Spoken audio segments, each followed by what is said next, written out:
क्योंकि सबको सरकारी नौकरी नहीं दी जा सकती। ये जो कहा है 5 लाख, बेझिझक जुमला है। 5 लाख सरकारी नौकरी नहीं दी जा सकती।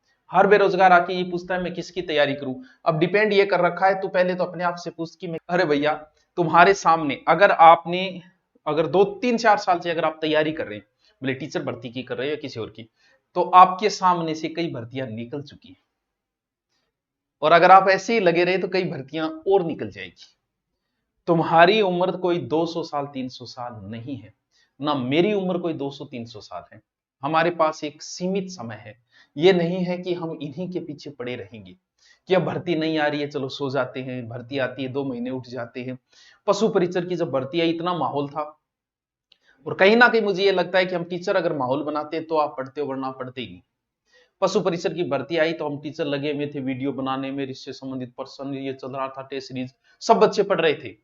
जैसे ही हम शिथिल हुए, क्योंकि हमारा सिलेबस हो गया, मैं तो यूट्यूब पे करवा दिया, अब मैं पशु परिचर्या क्यों डालूंगा। और अब लग रहा है कोई पशु परिचर्या की तैयारी नहीं कर रहा। अरे जब हम करें तो ही करो ही क्या। पशु परिचर का एग्जाम है दिसंबर के अंदर, और आपको कोई मतलब ही नहीं है तैयारी से, कोई लेना देना ही नहीं। फॉर्म इतने भरे गए, 18 लाख से ऊपर फॉर्म भरे गए, तैयारी कोई कर ही नहीं रहा है। अगर हम माहौल बनाए ना, तो बजट का भी इतना माहौल बना सकते हैं कि लगता है बजट में ही सब कुछ होता है। बजट में सब कुछ नहीं होता है। पहले तो ये कोई लेना देना नहीं है कि शिक्षक भर्ती का जिक्र बजट में हुआ या नहीं हुआ, भर्ती आएगी।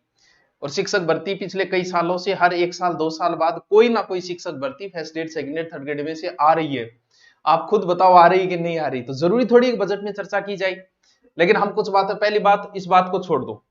अभी आप देखो रेलवे की भर्ती आई हुई है, कितने लोग सीरियस तैयारी कर रहे हैं? सच में नहीं कर रहे। क्योंकि मैं कोचिंग ऑफलाइन भी चलाता हूं, मैं ऑनलाइन भी चलाता हूं, मुझे पता है कर रहे हैं कि नहीं कर रहे। ऑफलाइन मुश्किल से 100 बच्चे आए, ऑनलाइन नॉर्मल चल रहा है। इसका मतलब किसी को कोई मतलब नहीं है, सिर्फ माहौल ढर्रा पैदा कर रहे हैं, पढ़ने वाले बच्चे हैं। अभी मैं राजस्थान की ज्योग्राफी पढ़ा रहा हूं, सबके लिए जरूरी है क्योंकि अपडेट है। उसमें एवरेज व्यू जो है वो 20,000 है। 20,000 तो ये, इसके अलावा मैं इतने ही बच्चे और मान लेता हूं, 50,000 से ऊपर बच्चे राजस्थान की तैयारी नहीं कर रहे, और जॉब चाहिए 15 लाख बेरोजगारों। जबकि तैयारी करने वाले रियल में इतना है। अगर आपको कोई एनालिसिस कर ले, लाइक कोई अध्यापक कर ले, यही बोलेगा कि 40 से 50,000 बच्चे ही सीरियस पढ़ने वाले हैं, और सच में इतने ही है। इस वीडियो पे इतने व्यू आएंगे जैसे लगेगा कि तैयारी करने वाले बहुत है, नहीं है। ऐसे वीडियो पे आते हैं व्यू, हमें पता है कि कौन सी वीडियो पे व्यू आते हैं, कौन से पे नहीं आते। एजुकेशन पढ़ाई की वीडियो पे व्यू जो आ रहे हैं वो रियल व्यू है, इतने बच्चे पढ़ने वाले। आप किसी भी एजुकेटर, जो भी कोई एजुकेशन डाल रहा है, अच्छे वीडियो अच्छे सब्जेक्ट डाल रहा है, कोई सब्जेक्ट कुछ पढ़ा रहा है, आप उसके व्यू देखो, मैटर पे व्यू देखना, इससे ऊपर नहीं मिलेगी। कोई 1-2 वीडियो चला जाए बात अलग है, बाकी एवरेज इससे नीचे ही रहेगा 50,000 से। सच में इतनी तैयारी करने वाले 15 से 20,000 बच्चे सीरियस पढ़ ले, उन्हीं का सिलेक्शन होना है। बाकी तो हो हल्ला जैसे भर्ती, और बजट में की कौन है, बजट में की कौन। पहली बात, जरूरी नहीं है कि हर भर्ती का बजट में चर्चा की जाए। कुछ भर्तियां है बजट में आएगी, वो फिक्स है, वो आनी है, नहीं आई तो नहीं आई, नहीं दिया तो नहीं दिया। बता दिया भर्तियां कि भर्तियों का जिक्र हो ना हो, ये भर्तियां आएगी अगर आप तैयारी कर रहे हो। किसकी तैयारी करूं, ध्यान रहे ये एक अंतरराष्ट्रीय प्रश्न है। इसे अंतरराष्ट्रीय प्रश्न घोषित कर दिया जाए एक बेरोजगार के लिए। हर बेरोजगार आके ये पूछता है मैं किसकी तैयारी करूं। अब डिपेंड ये कर रखा है, तू पहले तो अपने आप से पूछ कि मैं किसकी तैयारी करूं। अगर तूने 12वीं कर रखी है, तेरे पे योग्यता ओनली 12वीं है, तूने ओनली बीए कर रखी है या बीएड कर रखी है, एमए वगैरह कर रखी है, इट्स डिपेंड इस पे डिपेंड करता है। अगर तूने 12वीं और बीए कर रखी है तो तुझे कुछ नहीं सोचना बेटा, सीईटी तैयारी कर। कुछ भी नहीं सोचना है, सीईटी ओनली। क्यों? क्योंकि तू बिना सीईटी कोई पेपर दे ही नहीं सकता, और सीईटी में सब कुछ आ जाता है, सब कुछ। सर मैं ऐसा ही की कर सकूं बीए, जरूरत ही कोई नहीं, सीईटी में सब कुछ आ जाता है, बता दी। ऐसा ही से तो 5 गुना ज्यादा सिलेबस है इसका। सर मेरे को इंग्लिश नहीं आती, मैं सीईटी करूं कि नहीं करूं। अरे सबको सब कहां आता है, किसी को मैथ नहीं आ रही, किसी को इंग्लिश नहीं आ रही, किसी को हिंदी नहीं आ रही, किसी को कुछ ना कुछ तो छूट ही जाएगा, लेकिन फिर भी सीईटी की कर, क्योंकि हर भर्ती में सीईटी जरूरी है। तो सोचो ही मत, आप सीईटी की तैयारी करो, पहली बात ही। भले किसी की भर्ती आए किसी की ना आए, आपको सीईटी क्लियर करनी ही पड़ेगी, ये मान लो अनिवार्य योग्यता है। कुछ 1-2 भर्तियां बिना सीईटी की बची है, धीरे धीरे वो भी हो जाएगी इसमें शामिल। क्यों हो जाएगी? पशु परिचर का पेपर होने दो, मुझे नहीं लगता सरकार करवा भी पाएगी इसे ढंग से। इतने लाखों का बिना सीईटी पता नहीं कैसे करवा पाएगी, पेपर आउट होने की पूरी चांसेस है। समस्या इनकी एक बहुत बड़ी अंतरराष्ट्रीय समस्या है, जो टीचर भर्ती की तैयारी कर रहे हैं। और इन्हीं इस वीडियो बनाना तो मुझे इन्हीं के लिए था, क्योंकि सबसे बड़ी समस्या इन्हीं की, सबसे ज्यादा कंफ्यूज वर्तमान में बीएड की अम्मा व्यक्ति है, इन पे बनाना था स्पेशल। लेकिन जब बात आई तो सारी चर्चा कर ली देखो, और आगे चर्चा नहीं होगी इसके ऊपर। आगे अपनी जो क्लासेस चल रही है वैसे ही चलेगा। एंटरटेनमेंट के लिए मैंने इंस्टा बना रखा है, वहां पे जाके बकवास वीडियो में डाल देता हूँ, 3 सेकंड के, 5 सेकंड के, 50 सेकंड। यहाँ सिर्फ पढ़ाई की वीडियो है, पढ़ाई की बातें हैं ओनली, बस। तो ये भी बातें बहुत कम करते हैं। आप बताओ कितने सालों बाद एक वीडियो बनाया है, तो कम बनाते हैं। ठीक है यार, पढ़ाई आप पढ़ो, मैं पढ़ूं, बस ठीक है। मुझे भी नई नई चीजें पढ़ने का शौक है। मैं अभी आरएस मैन के लिए सोच रहा था, लेकिन ये मैन तो हो गई। अगली मैन से पहले कुछ आरएस मैन की समाजशास्त्र, एथिक्स वगैरह पढ़ाने की सोच रहा था, लेकिन समय नहीं मिला। क्योंकि मुझे भी आदत है नई नई चीजें से, ताकि कुछ करते रहे।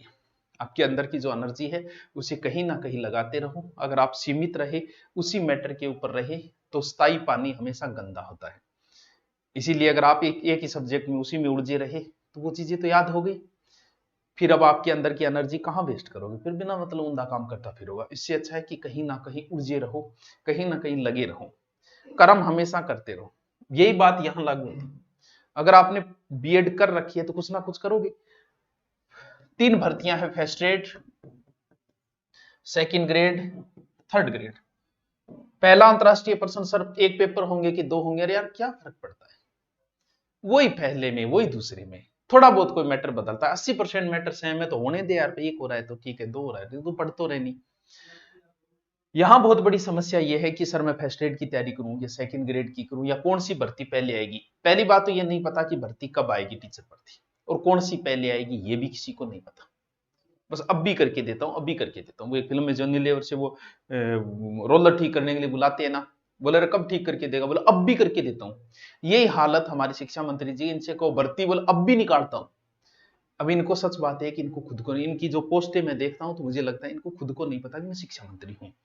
जहां तक मुझे लग रहा है, तो इनको खुद को ही नहीं पता है। आएगी हर 1-2 साल बाद, इनमें से कोई एक भर्ती आपके सामने से निकल जाती है और आती है। ये फिक्स है कि आनी है। कब आए कोई जरूरी नहीं, बजट में इसकी चर्चा हुई कि नहीं, आनी है, 1-2 साल बाद आनी है। अगर आपका सब्जेक्ट सेम है, जैसे मान लो कि आपका सब्जेक्ट अच्छा है, जैसे हिंदी, हिंदी से आप अगर पहले पिछली साल अच्छी तैयारी किसी की तो कुछ नहीं सोचना है, उसी में लगे रहो। भले भर्ती किसी की आए, आप उसी में लगे रहो, आप तैयारी करते रहो।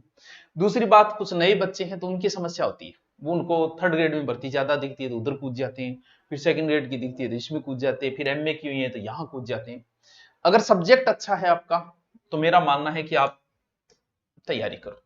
अच्छा सब्जेक्ट है, हिंदी, इंग्लिश, संस्कृत, कोई भी सब्जेक्ट हो, क्योंकि सब्जेक्ट के व्यक्ति का उच्च लेवल पे सिलेक्शन होना आसान होता है। जिसका सब्जेक्ट मजबूत है वो कॉलेज लेक्चरर आसान बन सकता है, थर्ड ग्रेड उसके लिए लगना बड़ा कठिन हो जाता है। हम कह देते वाले तेरे थर्ड ग्रेड में क्यों नहीं, कॉलेज लेक्चरर ढूंढो। जिस व्यक्ति का सब्जेक्ट अच्छा है वो फर्स्ट ग्रेड बड़े आसानी से बन जाएगा, थर्ड ग्रेड बनना उसके लिए मुश्किल है। तो आपका सब्जेक्ट अगर अच्छा है, सब्जेक्ट में आपकी रुचि है, तो करिए आप सेकंड ग्रेड, फर्स्ट ग्रेड। अगर आपका हिंदी है तो सोचना ही नहीं है, दोनों में हिंदी है, बात ही खत्म। क्या फर्स्ट ग्रेड क्या सेकंड ग्रेड, दोनों ही चल रही है मेरे तो। क्योंकि लगभग ये मान के चलो 70% सिलेबस सेम है हिंदी का, हो गया। ये क्या सोचना है इनमें, अगर फर्स्ट ग्रेड सेकंड ग्रेड का आपका सेम है तो कोई समस्या नहीं। ये थर्ड ग्रेड, अगर आप कुछ लोग, मैं माना, क्योंकि हम पहले ही मैंने कहा कि हम 200 साल की उम्र लेके नहीं आए, और एक शिक्षक जो है तैयारी करते करते 35-40 का हो जाता है। उसके बाद उसे कहीं ना कहीं माइंडली वो प्रेशर हो जाता है, परिवार को संभालना, कमाई भी करना। अगर आप अभी कहीं पे कोई काम कर रहे हो, जॉब कर रहे हो, प्राइवेट स्कूल में पढ़ा रहे हो, तो एक बार लगे रहना, उस नौकरी को मत छोड़ो।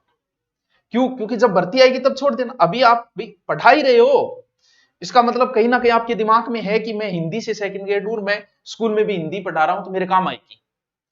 तो कहीं ना कहीं अगर आप लगे रहो, क्योंकि इनका कोई भरोसा नहीं है, 1 साल 2 साल आपको घर भी संभालना है, तो अभी अगर आप कहीं जॉब कर रहे हो तो बेझिझक जॉब करते रहिए, लेकिन साथ में लगे रहिएगा, समय निकालते रहिएगा। सर क्या किसका निकाले, और कुछ नहीं कर सको तो जीके तो जरूर पढ़ते रहो,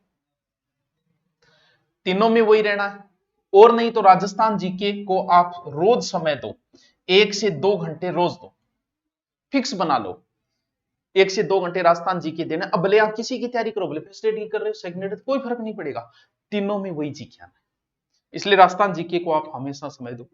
अगर आप सेकंड ग्रेड और थर्ड ग्रेड की कर रहे हो, फर्स्ट ग्रेड की कर रहे हो, आपका सब्जेक्ट अच्छा है, आप अपने सब्जेक्ट को 1 से 2 घंटे दो, बस कुछ नहीं करना।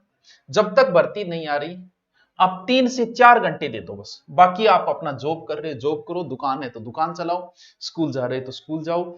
अभी भर्ती, क्योंकि इस साल कोई एग्जाम नहीं होना है, ये पहले अगली साल के मध्य के बाद ही कोई एग्जाम होना है, अगर होना है तो। इसका मतलब आपके पास 12 महीने आराम से पड़े। अब क्योंकि तैयारी करने, अब आप बताओ जेलर की एग्जाम डेट आ गई, पद कम आए, रोड़ो मचाए, लोग आया इतना पद आया, यहाँ जो भी जो, कोई तैयारी नहीं कर रहा है, कोई रुचि नहीं है लोगों की। पर तो भैया इतने ही आने, जिसको पढ़ना है उसको पद से फिर क्या मतलब हुआ, तैयारी करनी है करनी। ये नहीं है कि 20,000 आएंगे, बोल 20,000 में 10,000 तो लोग खरीद लिया, 10,000 बचा बम में लाग जाओ, ऐसा नहीं होगा। लगे हो तो तैयारी के लगे रहो, वरना फिर छोड़ो। क्यों? क्योंकि आपकी उम्र बता दिया 300 साल नहीं है, बहुत छोटी उम्र है। इस उम्र में कुछ करना है, आप ये नहीं पद देख के मत करो, वो आप पूरी तरीके से पढ़ाई बंद कर दो, जॉब करिए, प्राइवेट जॉब करिए। सरकार का भी यही मानस है, सबसे ज्यादा इसमें स्किल पर ध्यान दिया गया है। सरकार स्किल डेवलपमेंट की सोच रही है, डिग्रियों से ज्यादा डिप्लोमों की ओर सरकार जा रही है। कुछ ऐसा आपको दिया जाए स्किल की आप कुछ रोजगार कर सको, क्योंकि सबको सरकारी नौकरी नहीं दी जा सकती। ये जो कहा है 5 लाख, बेझिझक जुमला है। 5 लाख सरकारी नौकरी नहीं दी जा सकती।